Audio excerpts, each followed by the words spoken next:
News just broke by Reuters that Tesla has combined a series of innovations to make a technological breakthrough that could transform the way it makes electric vehicles and help Elon Musk achieve his claim of halving production costs.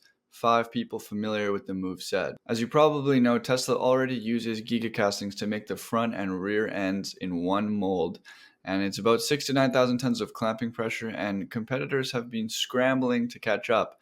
I mean, Hyundai just announced today that they're not going to start using Giga Presses until 2026. And here Tesla is already working on a new innovation to make the entire car in one piece. In a bid to extend its lead, Tesla is closing in on innovation that would allow it to die-cast nearly all of the complex underbody of an EV in one piece, rather than about 400 parts in a conventional car, the people said. The know-how is core to Tesla's unboxed manufacturing strategy unveiled by Chief Executive Musk in March, a linchpin of his plan to churn out tens of millions of cheaper EVs in the coming decade and still make a profit. This is what I've been saying. I mean, the price cuts have gotten everybody's panties in a bunch. But I said it in my last video that Tesla's margins will get back to 30%. This is because, as we're learning in Isaacson's biography, it is in Musk's nature to drive costs down. Unlike other EV makers who are sitting on their butts and just piecing contractors together and punching out a car because they've got some money behind them, Musk is actually being an engineer. People at Tesla actually use the degree that they studied for. They actually continue to engineer and make their things more efficient and make their products cheaper. While Tesla has said its unboxed model involves producing large sub-assemblies of a car at the same time and then snapping them together, the size and makeup of the modular blocks is still the subject of speculation. In other words, the size of these new gigacastings, we don't know how big they're going to be. If Tesla managed to gigacast most of the underbody of an EV, it would further disrupt the way cars are designed and manufactured. It is an enabler on steroids. It has huge implications for the industry, but it's a very challenging task.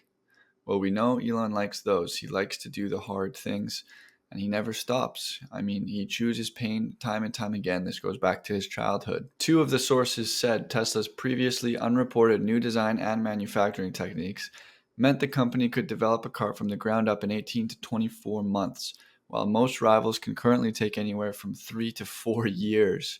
The five people said a single large frame, combining the front and rear sections with the middle underbody where the battery is housed, could be used in Tesla's small EV, which it aims to launch with a price tag of $25,000 by the middle of the decade. Tesla was expected to make a decision on whether to die-cast the platform in one piece as soon as this month. So much news coming in about the $25,000 car lately, and now it makes so much sense why this thing needed to be in Texas. I mean, this is going to be a massive innovation. It's going to require huge brain cells from Elon and all of his other top engineers. So this makes a lot of sense. Let's keep reading. Musk's vision from the start was to find a way to cast the underbody in one piece, despite the risks. To overcome the obstacles, Tesla turned to firms that make test molds out of industrial sand with 3D printers. Using a digital design file, printers known as binder jets deposit a liquid binding agent onto a thin layer of sand and gradually build a mold, layer by layer, that can die-cast molten alloys. According to one source, the cost of the design validation process with sand casting, even with multiple versions, is minimal. Just 3% of doing the same thing with a metal prototype.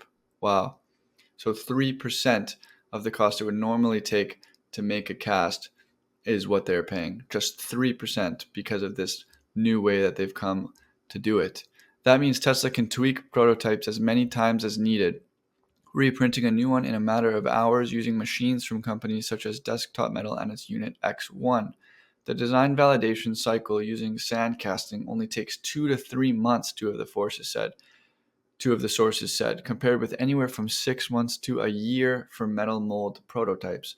So not only have they found something that's 97% cheaper, but it's also faster. I mean, they just don't stop putting money to work, putting minds to work. It's freaking awesome. The subframes in a car underbody are typically hollow to save weight and improve crashworthiness. At the moment, they are made by stamping and welding multiple parts together, leaving a void in the middle. To cast subframes with hollows as part of one gigacasting, Tesla plans to place solid sand cores printed by the binder jets within the overall mold.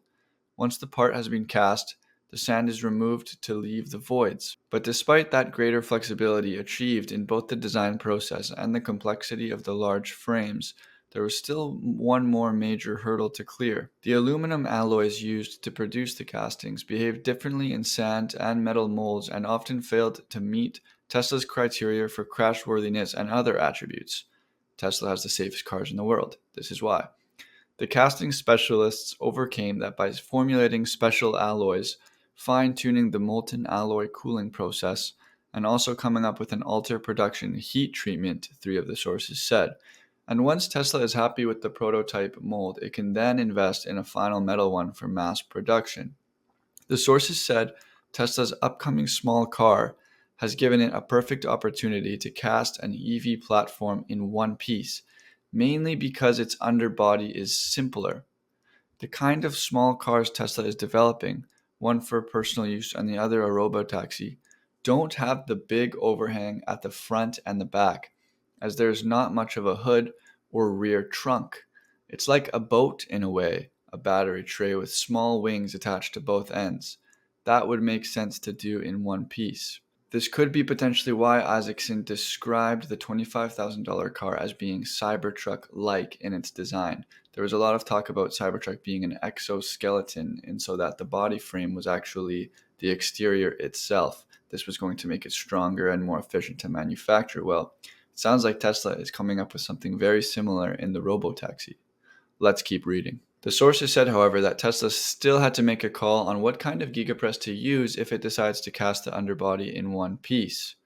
And that choice would also dictate how complex the car frame would be. To punch out such large body parts fast, the people said Tesla would need new, bigger Giga Presses with a massive clamping power of 16,000 tons or more, which would come with a hefty price tag and might need larger factory buildings. 3 of the 5 sources said one problem with presses using high clamping power, however, was that they cannot use the 3D printed sand cores needed to make hollow subframes.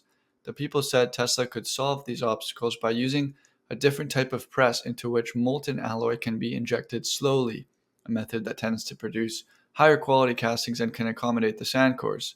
But the process takes longer. Tesla could still choose high pressure for productivity, or they could choose slow alloy injection for quality and versatility. It's still a coin toss at this point. Well, in my opinion, and to shore things up, I think Tesla will always choose the slow route. We've learned this with Tesla's estimations on product deliveries always being late. That is because Tesla prioritizes quality over quantity. As a company who doesn't do any marketing, this is how you have to be. Your products have to destroy the competition if you're not going to do any marketing, because your only way of making sales in this case is word of mouth.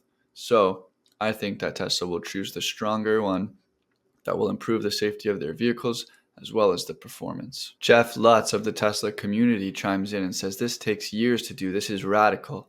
Nothing is guaranteed, and it's not easily copied, if at all. But if solved, it takes the auto industry to a whole new level in terms of cost structure on value dollar. Would usher in a whole new tier of electric vehicles and bring down the cost of existing tiers. Also add on benefits of better reliability, crash performance, and build quality. Custom alloys, die press iteration, process engineering, deep supplier partnerships, prototyping, years. Only a culture of radical risk-taking, innovation, and execution can pull this off." This is why Tesla has a cult following. This is why people are all in on Musk companies. The guy is unlike any human we've ever seen in our entire lives. I mean, the guy has been at his wit's end since he moved to America when he was 17 or 18. He's been making companies and getting close to bankruptcy, and he's been innovating and destroying industries and wiping out competition and forcing companies to go bankrupt. He doesn't stop working. He wants pain. He wants risk. I mean, his grandfather died by flying a plane into a power line. I mean, he comes from a family of risk takers. His dad was all wits and about, like, making shady deals and doing this and that. It's in his genes to take risk on. And as retail investors with no clients to impress, I mean, I've got time.